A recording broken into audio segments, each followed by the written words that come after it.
Hello जी, अस्सलाम वालेकुम। नेपाल, क्या हाल चाल है? उम्मीद है कि ठीक होंगे। वैसे तो बात तो नहीं करनी चाहिए, बट इस टॉपिक के ऊपर फिर से बात करनी पड़ रही है। लोगों की रिक्वेस्ट थी कि आप इस वीडियो को जरा देख लीजिए, हम इसके ऊपर रिएक्शन देने वाले हैं। अच्छा, नेपाल ने इस टाइम पे दोबारा जो है ऑफिशियली तौर पे जो है प्रोटेस्ट किया है। ऑफिशियली प्रोटेस्ट क्यों किया है नेपाल ने और क्या वजह बनी, अब फिर से हम रिएक्शन देंगे इस पे कि क्या बात है और क्या होने वाला है इसमें। तो आइए वीडियो स्टार्ट करते हैं, उम्मीद है कि आपको पसंद आएगी। और इसी वीडियो का लिंक डिस्क्रिप्शन में चेक इट आउट करें और साथ में ब्लॉग चैनल भी है, मेरा वेबसाइट है, दोनों विजिट कर सकते हैं आप। नमस्कार दोस्तों, वेलकम टू वर्ल्ड अफेयर्स। मैं हूं प्रशांत धवन और यहाँ पे आप देखोगे ये एशिया का मैप और ये है हमारा प्यारा भारत और यहाँ पे है नेपाल। नाउ नेपाल और भारत के रिलेशंस पिछले कुछ महीनों में इंप्रूव हुए हैं, कुछ स्मॉल इंप्रूवमेंट्स देखी गई हैं। हालांकि चाइना का इशू अभी भी काफी हद तक बरकरार है। अब पॉसिबिलिटी ये है कि एक नई कंट्रोवर्सी स्टार्ट हो सकती है बिटवीन इंडिया और नेपाल। एक्चुअली मैं कहूंगा कंट्रोवर्सी स्टार्ट हो चुकी है। नेपाल के विदेश मंत्रालय ने ऑफिशियली प्रोटेस्ट किया है इंडिया को अमित शाह की एक स्टेटमेंट को लेकर।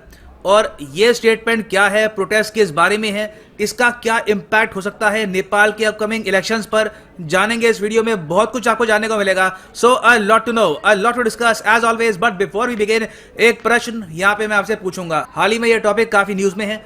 India 3 cultural heritage project renovate करेगा, मतलब कि वापस उनको रिस्टोर करेगा नेपाल में। ये प्रोजेक्ट अर्थक्वेक जो हाल ही में भूकंप आया था उसमें डैमेज हो गए थे। आपको बताना है कि इन प्रोजेक्ट की रेनोवेशन के लिए इंडिया कितने मिलियन डॉलर का फंड बनाएगा। 50 मिलियन, 10 मिलियन, 35 मिलियन, 15 मिलियन, ये अमाउंट हम सीधा देंगे नेपाल को। आंसर करो कमेंट सेक्शन में। नाउ क्वेश्चन ये आता है कि अमित शाह की स्टेटमेंट यहाँ पर थी क्या। अमित शाह की स्टेटमेंट यहाँ पर क्या है, ये बताया त्रिपुरा के चीफ मिनिस्टर ने। यहाँ पे आप देखोगे नेपाल की काठमांडू पोस्ट का आर्टिकल है। Nepal takes Tripura chief minister statement up with India's ministry of external affairs.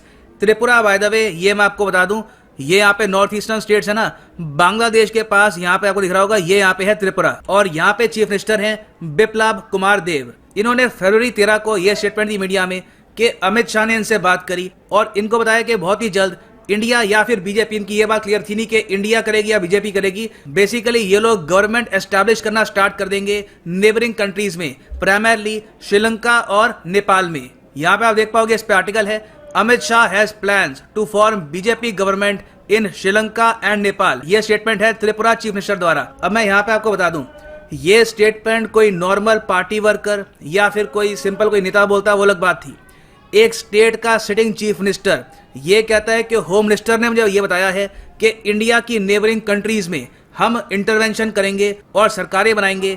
ये काफी बड़ी स्टेटमेंट है और इसी को लेकर नेपाल ने प्रोटेस्ट किया है और इंडिया से पूछा है कि आप किस तरीके से हमारे देश में गवर्नमेंट फॉर्म करेंगे, आप क्या इंटरवेंशन करोगे हमारी डेमोक्रेसी में, इसके बारे में प्रॉपर हमको एक्सप्लेनेशन दो।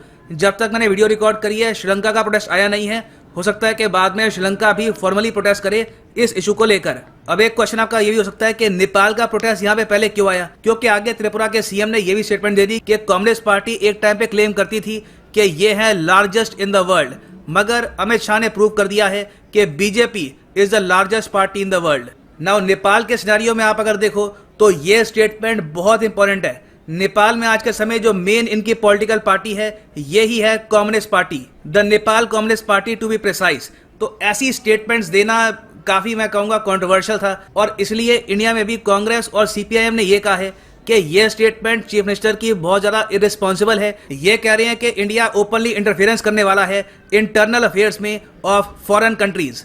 और नेपाल का मीडिया आज के समय ये टॉपिक इतना डिस्कस इसलिए कर रहा है और वहाँ पे आर्टिकल्स भी पब्लिश इसलिए हो रहे हैं क्योंकि नेपाल आज के समय है एक पॉलिटिकल क्राइसिस में। हमें भूलना नहीं चाहिए कि दिसंबर 20, 2020 को नेपाल के प्रेसिडेंट ने डिसॉल्व कर दिया था इनका पार्लियामेंट। मतलब कि आज के समय नेपाल में कोई भी प्रॉपर गवर्नमेंट है नहीं, वहाँ पर फिर से चुनाव होने वाले हैं। हालांकि प्राइम मिनिस्टर अभी भी नेपाल के हैं केपी ओली, जो मेन इनकी पॉलिटिकल पार्टी है नेपाल कम्युनिस्ट पार्टी। इसमें काफी हद तक डिवीजन है, एक तरफ है केपी ओली, एक तरफ है प्रचंड।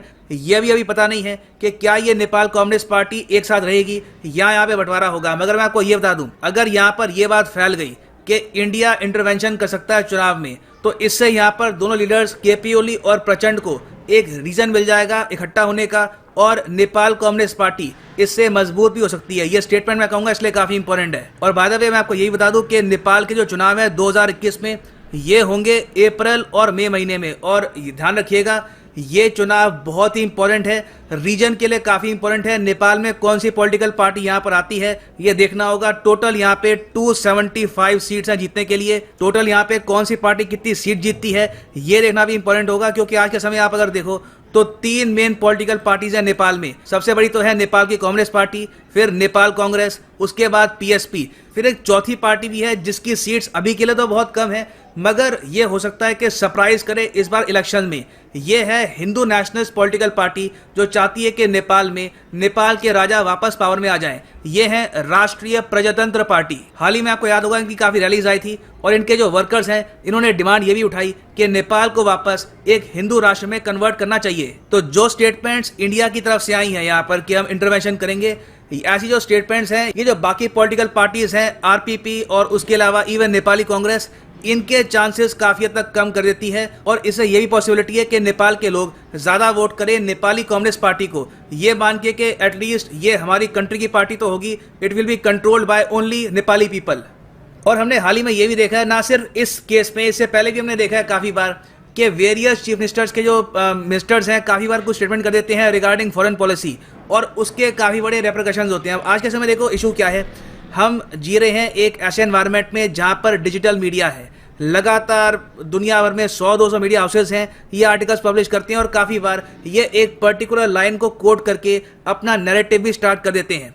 तो आई थिंक कहीं ना कहीं यूनियन गवर्नमेंट को ये भी बोलना होगा कि भारत में बाकी जो मिनिस्टर्स हैं जो इंपॉर्टेंट पोस्ट में बैठे हैं स्टेट के मिनिस्टर्स, ये फॉरेन पॉलिसी को लेकर बहुत ही केयरफुली स्टेटमेंट्स दे। आई थिंक ये पॉलिसी भी अडॉप्ट करनी होगी, क्योंकि देखो चाइना में इनको एडवांटेज ये है कंप्लीट कंट्रोल है इनके, यहाँ से एक भी आप देखोगे इधर उधर की स्टेटमेंट आती नहीं है, पूरा इनको सिस्टम पता है कि विदेश मंत्रालय का एक स्पोक्समैन है वही बात करेगा बाहर की कंट्रीज की, बाकी लोग जो इंटरनल इश्यूज है चाइना के उस पर ही बात करते हैं। बहुत ही रेयरली आपको दिखेगा कि इनके जो मिनिस्टर्स हैं या फिर कोई यहाँ पे ब्यूरोक्रेट्स हैं ये बाहर की कंट्री पर रैंडम कोई स्टेटमेंट दे दे। तो मैं जानना चाहूंगा यहाँ पर कि क्या इंडिया को भी एक सिमिलर टाइप का सिस्टम अपनाना चाहिए या नहीं, लिखेगा इसके बारे में आप कमेंट सेक्शन में। सो वापस आते हैं अपने क्वेश्चन पे कि इंडिया कितने का एक फंड बनाएगा for the restoration of 3 cultural sites in Nepal. ये है यहाँ पे आपकी ऑप्शंस। सही उत्तर यहाँ पे है ऑप्शन ए $50 मिलियन। और इसमें देखिए एक बहुत ही इंपॉर्टेंट मंदिर भी है नेपाल में, इसको भी हम रिस्टोर करेंगे। यहाँ पे आप देखोगे हाल ही में इस पर एक MOU भी साइन किया गया है कुछ दिन पहले, और यहाँ पे है नेपाल के विदेश मंत्री, यहाँ पे है राजनाथ सिंह जी। सो ये भी इंपॉर्टेंट डेवलपमेंट है, इसको भी याद रखिएगा। तो ये है अंत इस वीडियो का। Thank you for listening and as always God bless you all.